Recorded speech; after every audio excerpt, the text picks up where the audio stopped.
పరిపాలన కమిషన్ గారు.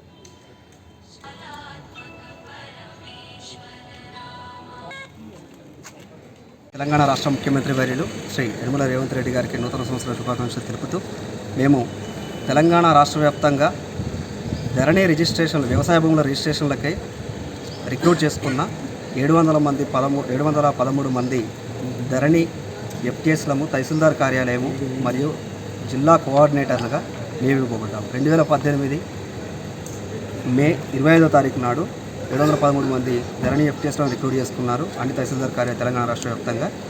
ఇందులో భాగంగా మేము తహసీల్దార్ కార్యాలయాల్లో కేవలం రిజిస్ట్రేషన్లు కాకుండా భూములని ఆన్లైన్ చేయటం కానీ పలు రకాల మార్పులను చేయటం కానీ మా యొక్క సేవలు వినియోగించుకున్నారు.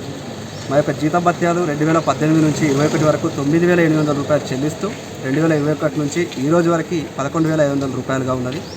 మరియు మా యొక్క జీతభత్యాలు ఏ రోజున కూడా సకాలంలో చెల్లించలేదు. మమ్మల్ని థర్డ్ పార్టీ ఏజెన్సీ ద్వారా రిక్రూట్ చేసుకోవడం వలన 3 నెలలకోసారి 6 నెలలకోసారి అనుకుంటూ ప్రస్తుతం 9 నెలల వరకు కూడా జీతం చెల్లించకుండా బకాయించడం జరిగింది. దీనివలన కుటుంబ పోషణ భారంగా అయిపోతుంది. రవాణా ఖర్చులు కూడా ప్రజెంట్ ఉన్న ఖర్చుల రీత్యా చాలా ఇబ్బందులకు గురయ్యే పరిస్థితి ఏర్పడుతుంది. అలాగే మేము 713 మంది ఉద్యోగులలో ధరణి ఉద్యోగులలో 80 మంది మహిళా ఆపరేటర్స్ మహిళా ఎఫ్టీఎస్లు కూడా ఉండడం జరిగింది. వీళ్ళకి మెటర్నిటీ లీవ్లు కూడా ఎటువంటివి కూడా అలాంటి అవకాశం లేకుండా అయిపోతుంది. కావున ప్రభుత్వం చొరవ తీసుకొని మా యొక్క ధరణి ఆపరేటర్ డిమాండ్లు ఏమనగా జీవో నంబర్ 63 ప్రకారంగా 2020 జీవో నంబర్ 63 ప్రకారంగా 31,000 రూపాయలు కంప్యూటర్ ఆపరేటర్లకు ఏదైతే అలొకేట్ చేసేలో అలాంటి జీతాన్ని ధరణి ఎఫ్టీఎస్లకు కూడా థర్డ్ పార్టీ ఏజెన్సీ అనేది లేకుండా డీడీ అకౌంట్ ద్వారా కానీ జిల్లా కలెక్టర్ గారి ద్వారా కానీ ధరణి ఎఫ్టీఎస్లకి అందజేయవలసిందిగా ప్రభుత్వాన్ని కోరుచున్నాము.